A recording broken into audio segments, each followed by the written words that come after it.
ಮುಂದೆ ಗುರಿ ಇರಬೇಕು, ಹಿಂದೆ ಗುರು ಇರಬೇಕು. ಆದ್ರೆ ಆತ ಗುರುವಿಲ್ಲದೆ ಯೋಗಾಸನ ಕಲಿತ ಏಕಲವ್ಯ.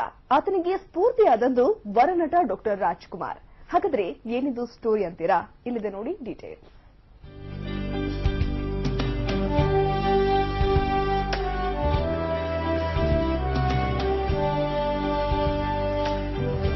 ಶಂಖದಿಂದ ಬಂದ್ರೆ ತೀರ್ಥ, ಗುರುವಿನಿಂದ ಕಲಿತ್ರೆ ಮಾತ್ರ ವಿದ್ಯೆ ಅನ್ನೋ ಮಾತಿದೆ. ಆದ್ರೆ ಹುಬ್ಬಳ್ಳಿಯ ಬ್ಯಾಹಟ್ಟಿ ಗ್ರಾಮದ ಶಂಭುಲಿಂಗ ಗುರುವಿಲ್ಲದೆ ಯೋಗಾಸನ ಕಲಿತ ಏಕಲವ್ಯ. ನಿರಂತರ ಪರಿಶ್ರಮ, ಶ್ರದ್ಧೆ, ಏಕಾಗ್ರತೆ ಇದ್ರೆ ಏನು ಬೇಕಾದ್ರೂ ಸಾಧಿಸಬಹುದು ಅನ್ನೋದಕ್ಕೆ ಶಂಭುಲಿಂಗ ಸಾಕ್ಷಿ.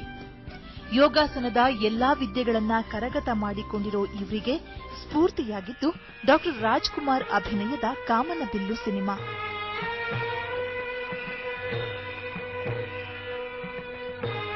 ಯೋಗಾಸನದ ಜೊತೆಗೆ ಈಜು, ಏಕಾಭಿನಯ ಪಾತ್ರ, ಸ್ಟಂಟ್ಗಳನ್ನ ಮಾಡುವ ಶಂಭುಲಿಂಗ ಜೀವನಕ್ಕಾಗಿ ಮಸಾಜ್ ಮಾಡೋದನ್ನ ಕಲಿತಿದ್ದಾರೆ. ಶಂಭುಲಿಂಗನಲ್ಲಿ ಇಷ್ಟೆಲ್ಲಾ ವಿದ್ಯೆಗಳು ಇದ್ರೂ ಈತನನ್ನ ಗುರುತಿಸಿ ಪ್ರೋತ್ಸಾಹಿಸುವವರು ಮಾತ್ರ ಯಾರೂ ಇಲ್ಲ.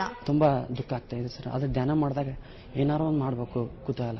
ಬರೀ ಯೋಗ ಒಂದು ಸೀಮಿತ ಆಗಿದ್ರೆ ಕೆಲವೊಬ್ಬರ ಕಡೆ ಹೋಗ್ತೀನಿ, ಎಲ್ಲ ಆಕ್ಟರ್ಸ್ ಕಡೆ ಕೆಲವೊಬ್ಬರು ಹೇಳಿದ್ರು, ಎಲ್ಲರೂ ಬರೀ ಅಡ್ವೈಸ್ ಮಾಡ್ತಾರೆ, ನೀ ಕಾವಿ ಡ್ರೆಸ್ ಹಾಕೋ, ನೀನು ಒಂದು ಸನ್ಯಾಸಿ ಆಗು, ದುಡ್ಡು ಮಾಡಕ್ ಕಲ್ಕೋ, ನೀನೊಂದು ನೀಟಾಗಿ ಡ್ರೆಸ್ ಮಾಡಕ್ ಕಲ್ಕೋ, ಬರೀ ಯೋಗಾಸನ ಕ್ಲಾಸ್ ನಡೆಸು ಅಂತ ಹೇಳ್ತಾರೆ.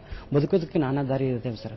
ಆದರೆ ನನ್ನಲ್ಲಿರೋ ಒಂದು ಡ್ಯಾನ್ಸ್ ಆಗಲಿ, ಆ್ಯಕ್ಟಿಂಗ್ ಆಗಲಿ, ಒಂದು ರಿಯಾಲಿಟಿ ಶೋ ಆಗಲಿ ಏನೋ ನಾನು ಗುರುತಿಸ್ಕೋಬೇಕು. ಬರೀ ಯೋಗ ಒಂದೇ ಹಿಡಿದಿದ್ರೆ ಯೋಗ ಒಂದೇ ಮಾಡ್ತಿದ್ದೆ. ಇನ್ನೂ ಫಿಸಿಕಲ್ ಇದು ಎಲ್ಲ ಫಿಟ್ನೆಸ್ ಇರುವಾಗ ನಾನು ಯಾವ್ದಾದ್ರು ರಿಯಾಲಿಟಿ ಶೋದಾಗ ಪಾರ್ಟಿಸಿಪೇಟ್ ಮಾಡಬೇಕಲ್ಲ. ಅಂದರೆ ಈಗ ಬಿಗ್ ಬಾಸ್ ಭಾಳ ತಿಲ್ಲಿಗೆ ಹೋಗ್ಕೊಂಡ್ಬಿಟ್ಟಿದೆ ಸರ್. ಈಗ ಎರಡನೇ ಸೀಸನ್ನಿಂದ ಟ್ರೈ ಮಾಡ್ತಾ ಇದ್ದೆ. ಸುದೀಪ್ ಸರ್ ಮನೆಗೆ 20 ಸತ ಆಯ್ತು ಸರ್ ಹೋಗ್ತಾ ಇದ್ದು. ಗುರುವಿಲ್ಲದೆ 10 ವಿದ್ಯೆಗಳನ್ನ ಕಲಿತಿರುವ ಶಂಭುಲಿಂಗನಿಗೆ ಸೂಕ್ತ ವೇದಿಕೆ ಸಿಗಲಿ.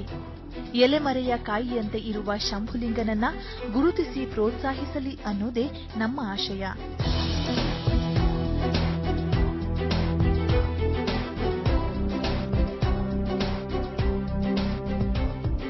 ಕ್ಯಾಮರಾ ಪರ್ಸನ್ ಮೋಹನ್ ಕುಮಾರ್ ಜೊತೆ ರಘು, ಇಟಿವಿ ನ್ಯೂಸ್, ಬೆಂಗಳೂರು.